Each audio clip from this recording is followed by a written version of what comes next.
Welcome to The Game. This is the show where we go play by play analyzing the game of politics. Today, we're diving into a lineup of topics where the tension has been high.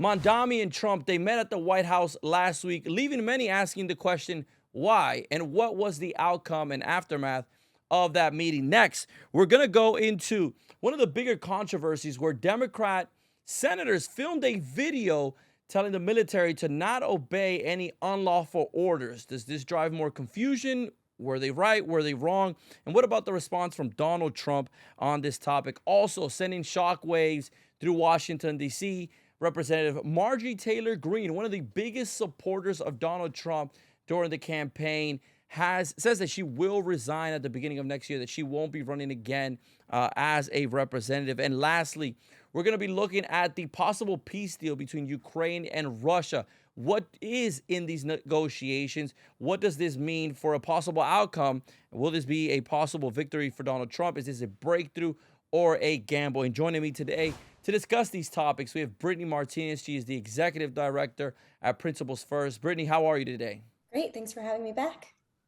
Great to have you back on the show. And also back again on the show is Alejandro Navia, coming from Charlotte, North Carolina. He is the co-founder of Now Media. Alejandro, great to have you on the show. Thanks for having me again, Wadi.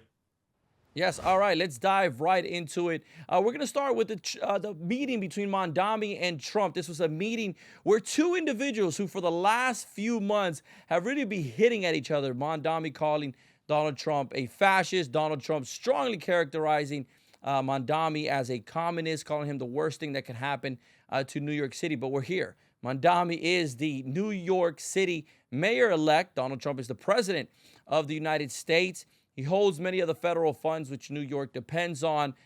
New York is also the home state for Donald Trump. A very interesting meeting. Brittany, I do want to start with you. I want to start with the question of why this meeting? Donald Trump didn't meet with the newly elected governor-elect of New Jersey or of Virginia, but he did meet with Mamdani. Mamdani was willing to go to the White House.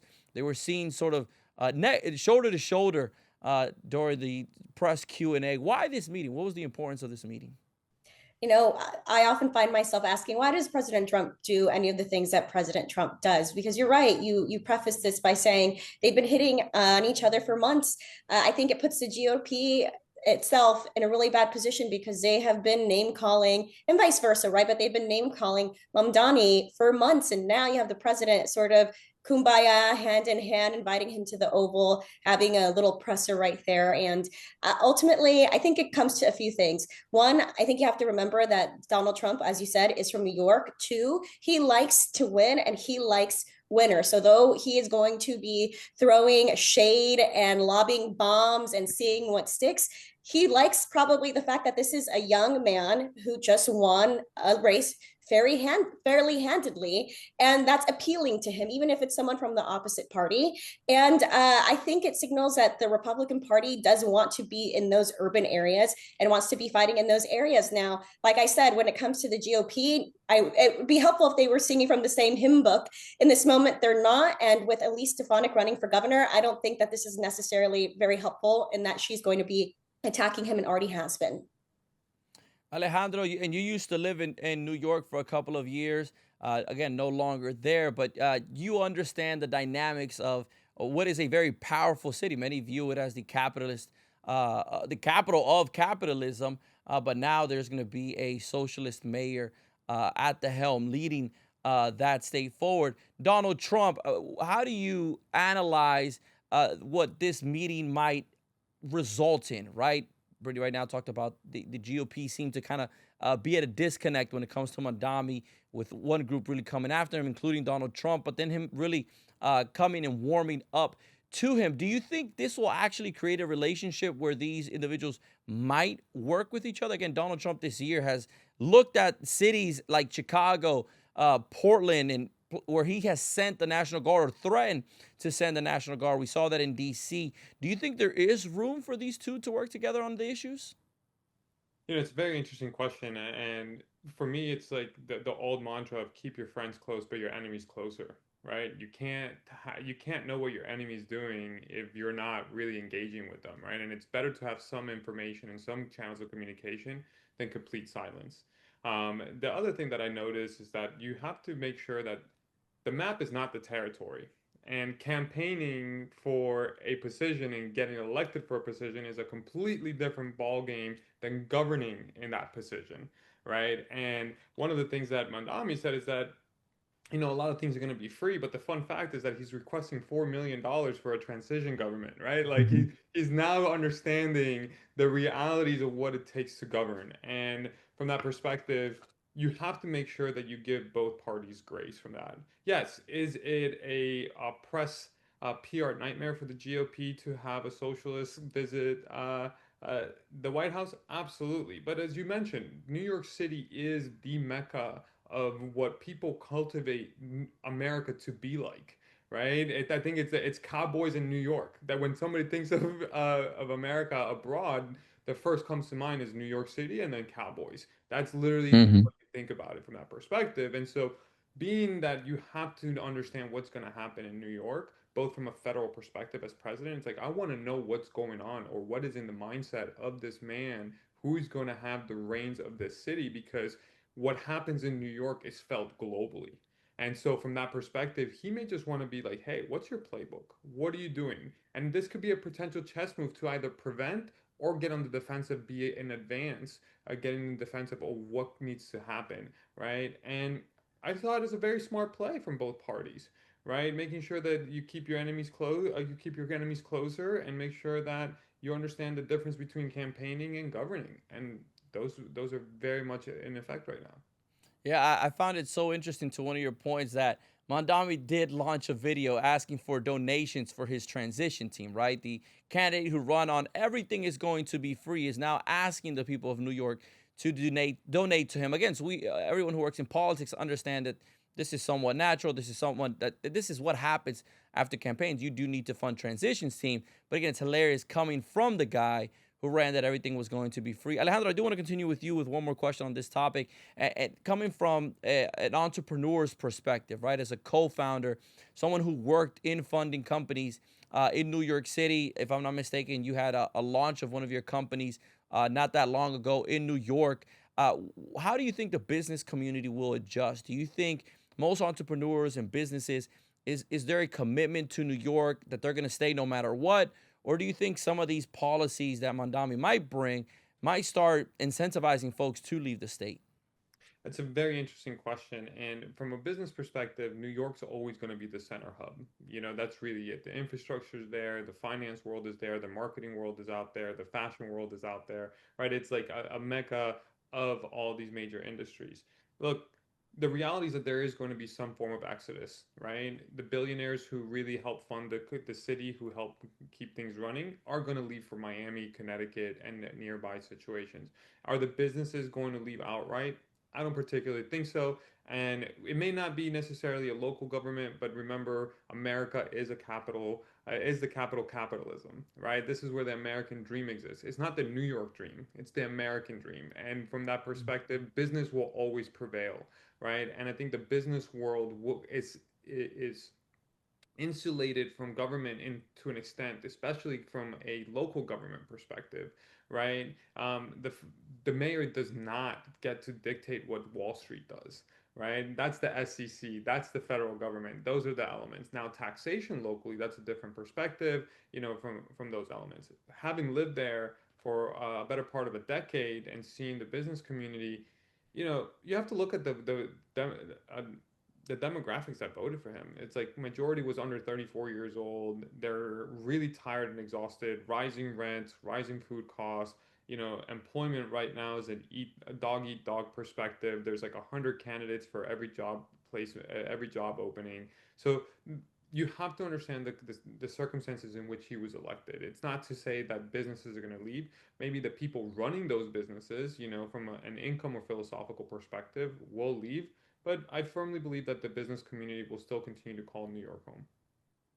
Very interesting there. We'll see in the next year when Mondami does take the lead there, what we will see coming out of his agenda and then the impact that it has on businesses and entrepreneurs in the community in general. I do want to move now back to Washington, D.C., with the focus on Marjorie Taylor Greene. Anyone who's followed the story of Marjorie Taylor Greene is she is a representative who has not shied away from standing next to Donald Trump in the most controversial moments, to the point where many of her colleagues in the GOP have sometimes decided to maybe step away from being next to her by standing strong on some of the issues that she has believed. I think within the MAGA movement, I think after Donald Trump and his family, his kids, Eric Trump, she was seen as one of the strongest, again, people who pushed forward that agenda and campaigned with him in 2024.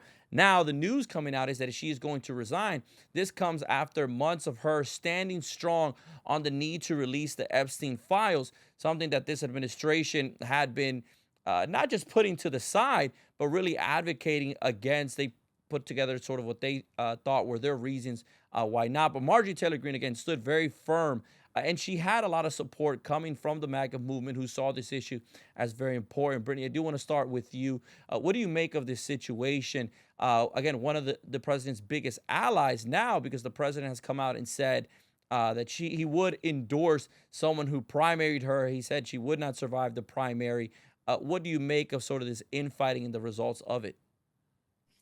I think that we've often seen that the president cares about everyone being incredibly loyal to him, but doesn't always share that back. And for Marjorie Taylor Greene, as he dubbed her, seeing the way that she's evolved over these last few months has been really interesting. We saw with the shutdown, she was saying, we said that we were going to lower prices and I'm paying more than I did a year ago. My constituents are saying they're paying more for gas. And now, with the Epstein files, like release the files, we've been saying we're going to release the files and now we're not. Release the files, to now saying she is going to be resigning from Congress. I think that, I think she has perhaps greater political aspirations. Had we been having this conversation in the summertime, I think we probably would have scoffed at that. And, there's the old adage that every congressman looks in the mirror and sees a future president. And so you never know what people intend behind the scenes, right? But I think we might have kind of laughed like, oh, she has no chance. And though I don't think she would still have a strong chance, I do think she's trying to carve out a specific lane for herself. So when we think of MAGA, what it looks like in 26 and 28, when the president, even though he likes to say he is, will no longer be eligible to run again, we at this moment have no heir apparent. I think that what she's doing is trying to really capture those folks because, one of Trump's slogans has been America first. And now you see her saying America first, America only. And she is gaining traction with that.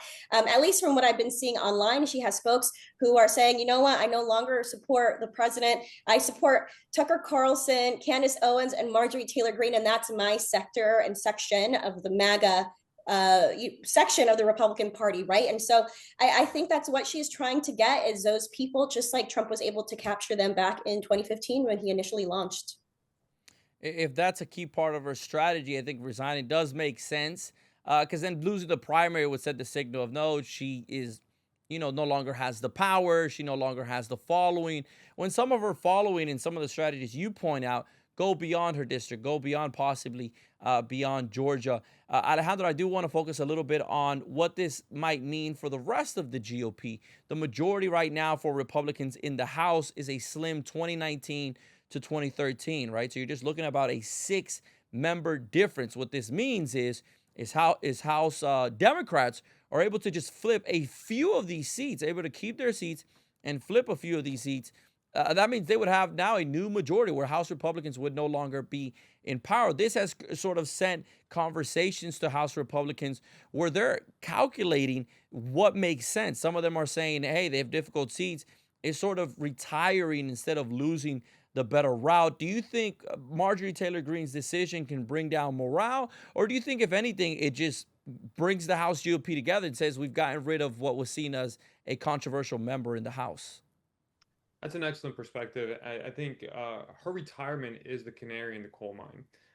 There's definitely something here that a lot of people in the GOP and GOP abroad, right, depends on how you look at it, are starting to ask, what is a post-Trump GOP look like? That's a very real question, especially in young Republicans like myself, right? The MAGA movement was incredibly powerful. However, there isn't a heir apparent. Like no one has the energy of a Donald Trump to continue doing the deals that are Mhm. doing that from that perspective. Major Taylor Greene brought up some excellent points. Whether you agree with them or not, you can't say that they're not valid, right? That's a different perspective. I think there's an old saying that says you're entitled to your own opinion, but you're not entitled to your own facts. And there's a lot of facts that are being presented in that resignation letter. And there is an apparent move for her to be actually start putting America first, right? Being able to be America only, American first. And she's standing on grounds and making requests that the president himself was making not so long ago, right? So the continuity there is really important. And as you mentioned, the resignations are pretty much saying, hey, I'm taking this, I'm still withholding my power, I'm retaining my agency, I'm retaining my loyal base. I'd rather retain it than lose it, right? Because once you become a loser, it's really hard to become a winner in politics. Really, really hard. Um, from that perspective, man, um, I believe that the evidence or what you're feeling right now in America and the energy in America is that we may be heading into a lame duck presidency. And that's a very real concern. You know, Mike Johnson, he's holding the whip, but a lot of members are really, really starting to kind of vocalize their frustrations that they're not able to make announcements, that they're not able to do the thing that their constituents are asking them to, that like staying in line for what the president wants versus what their constituents needs is becoming a real tension within the House, right? And there's a lot of people that I know in the GOP here in North Carolina that were asked not to get involved in politics because to allow certain Trump nominated people, right? That even the politics itself are saying the constituents are saying we don't agree with this person, right? And when you look at that, it's like, whoa, what do you mean? This is a like someone in before even the primaries was nominated and had Trump's co-signature on it. The grassroots is saying that's not our candidate, right? And that's a very real disconnect of what's actually happening, right? One of the things that Major Taylor Greene, I can't believe I'm even saying this out loud, is that she started making a lot more sense in the recent months, right?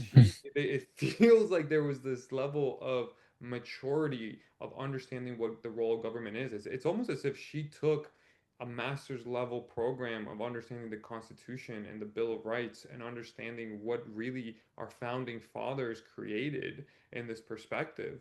And, you know, she's better understanding the judicial, the executive, and the congressional branches of our government. And she's navigating this with a lot of grace. Is she positioned to be the next president? Absolutely not. I don't think that presidency is in any way, shape, or form what she is looking to do.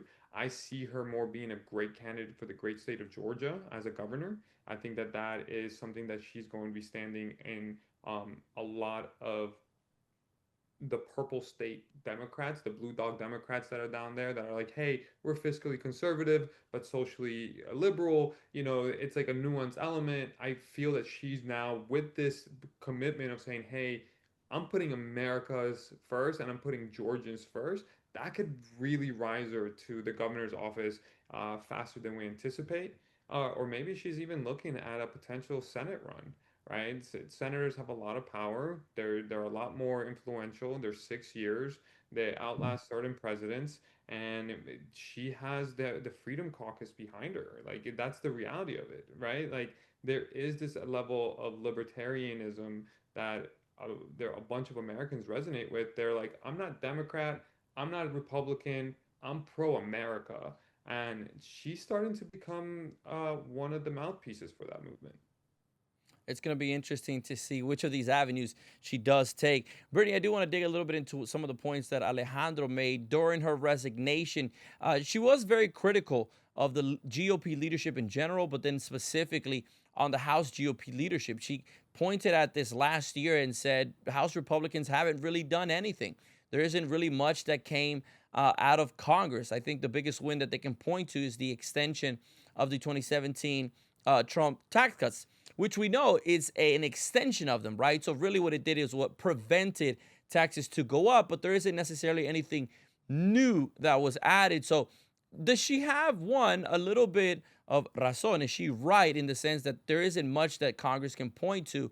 And then, two, is it a little bit of a wake up call for House Republicans who do want to win their majority in 2026 to realize that there are people out there, even within their own camp, that are saying we have not done enough for the American people? I wouldn't say that this has been a strong congressional year for Republicans. A statistic came out, a week or so ago, so I'm sure maybe it's a couple extra, but Congress has only been in session about 60 days this year.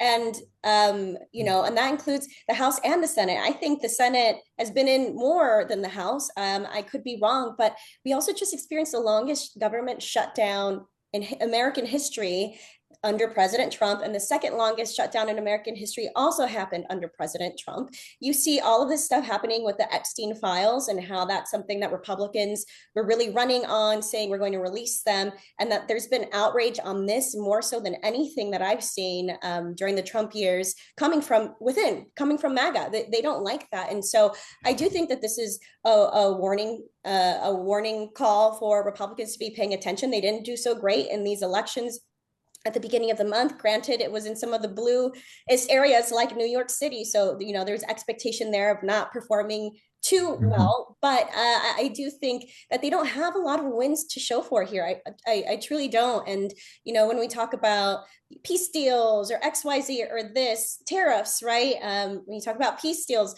there have been some that we saw earlier this year that aren't very successful in this moment, right? And then, with tariffs, like, oh, we're going to have tariffs. No, we're going to pull back the tariffs.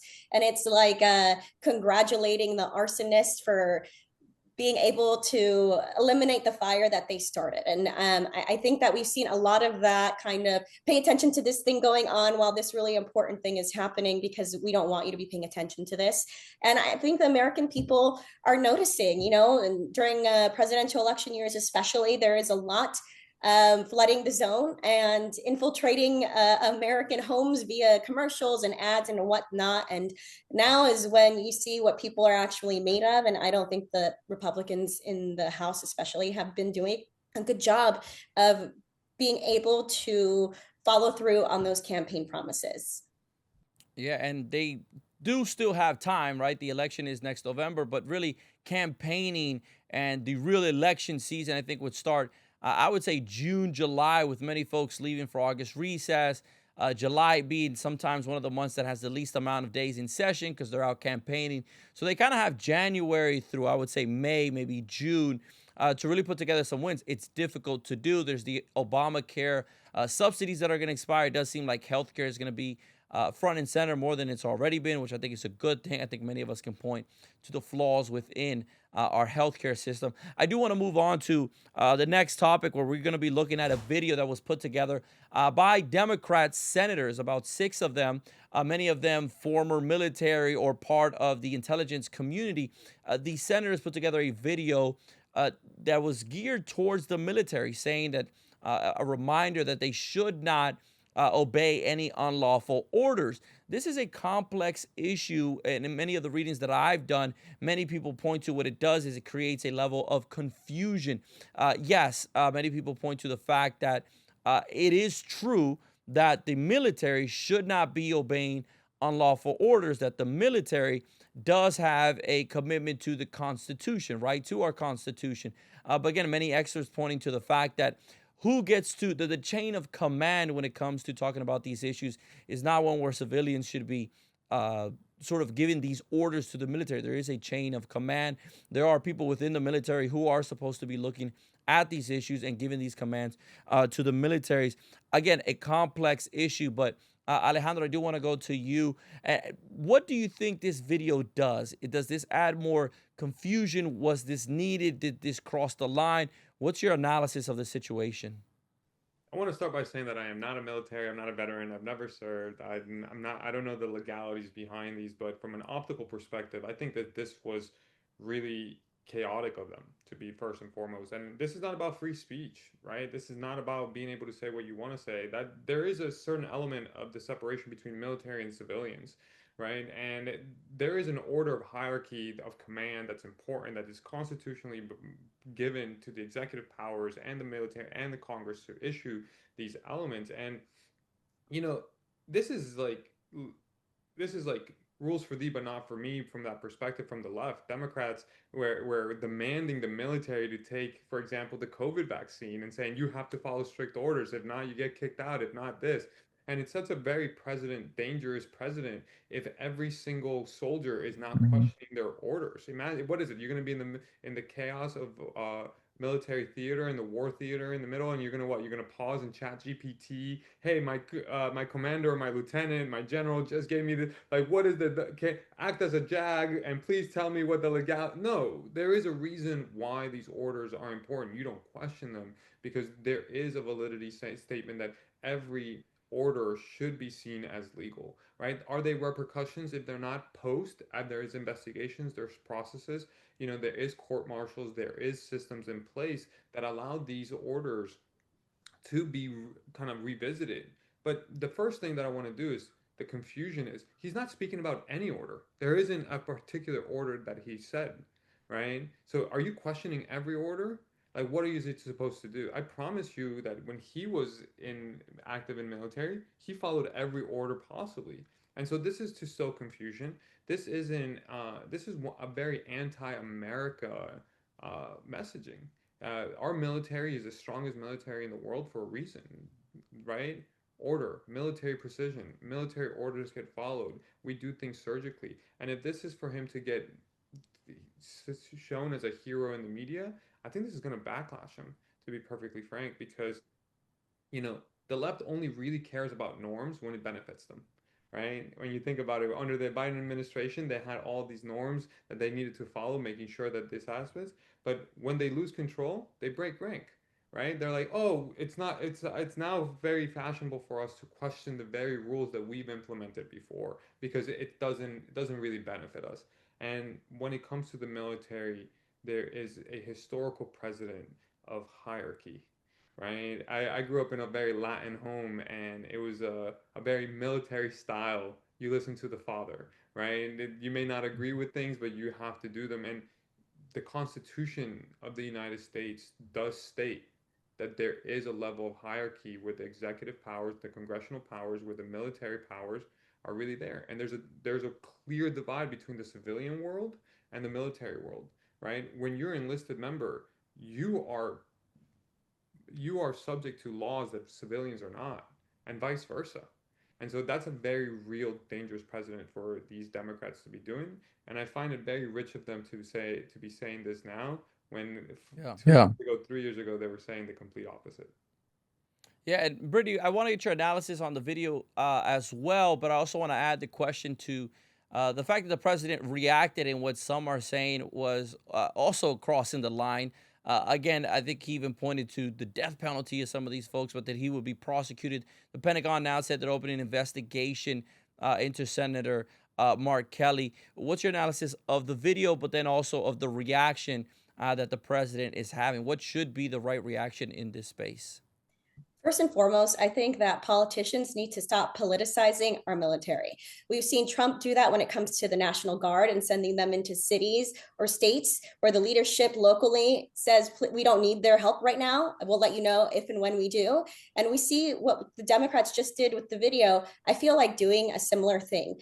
You also have to keep in mind where are Democrats in this moment? Similar to where MAGA is without an heir apparent, I would say that Democrats are in the same boat too. Who is the leader of the Democrats? And then I think in that video, you saw folks like Mark Kelly, who was a potential VP contender with Harris last year, right? We see Slotkin, who is young, is a new senator. She is fresh leadership. She's moderate. She also has a CIA background, right? And so, as we think about these states and who's going to be successful, when you have someone who perhaps is a Democrat but is moderate, has maybe what is traditional Republican background, or if it was a Republican vice versa, like an MTG who is maybe trying to become friendlier with certain demographics of people that Republicans may not necessarily engage with, right? So I think you have to keep in mind where the Democrats are in this moment.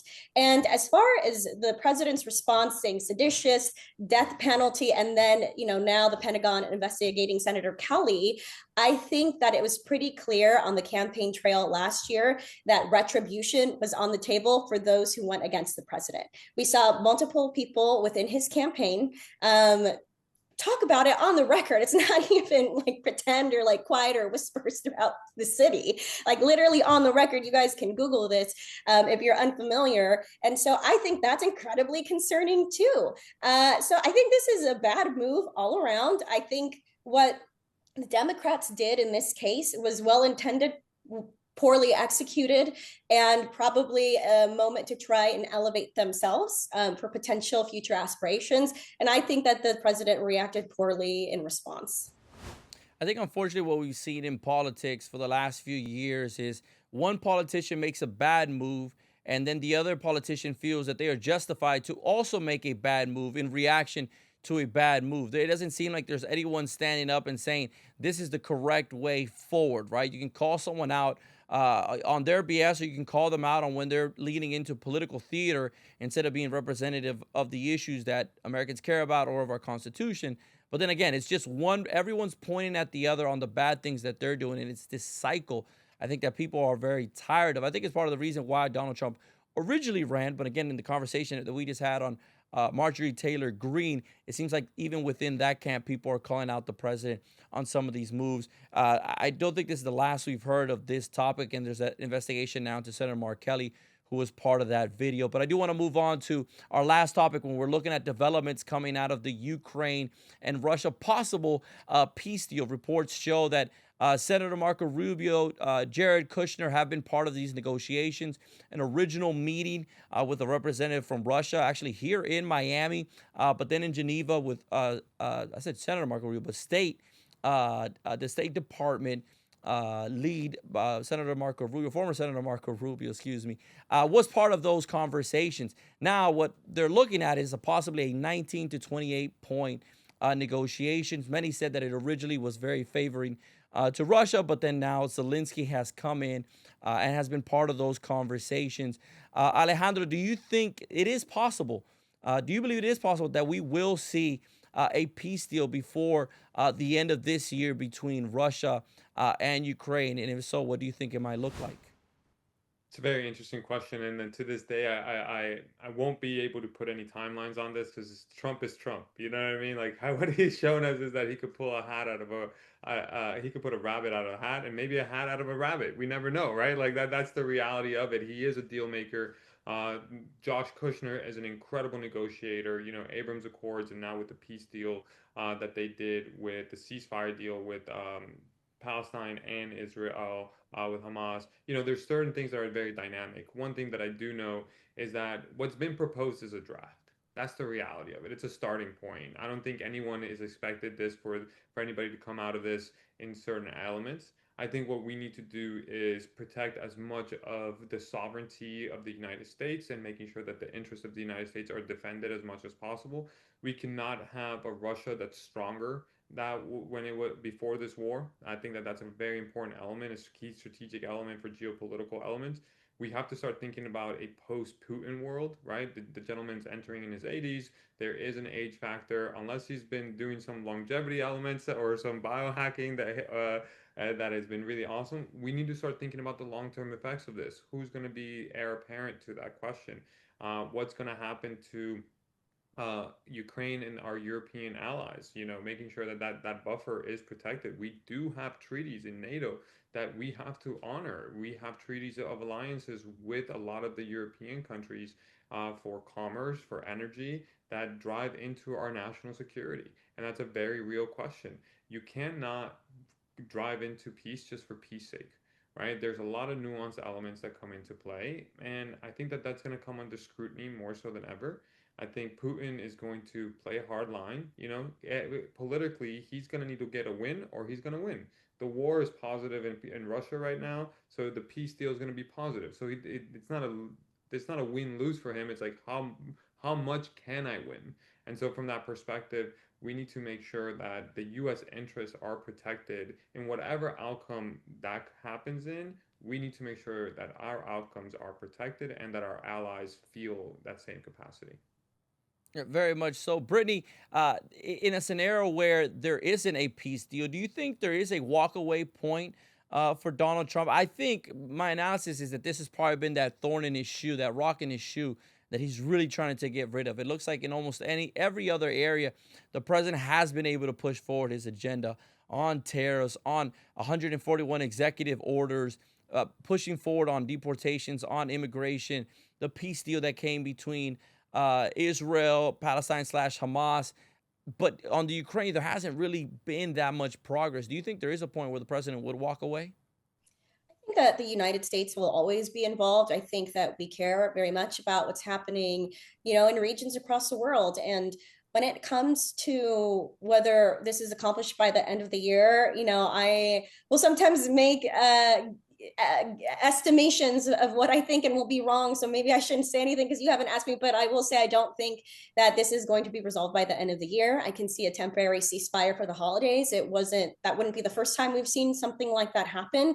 And here's the thing, when I think about the United States and our place sort of in the world, is that we're the best country in the world. We're a beacon of hope and democracy for plenty of people everywhere. However, I think that sometimes we are expected to wear the hat of being the world's police too.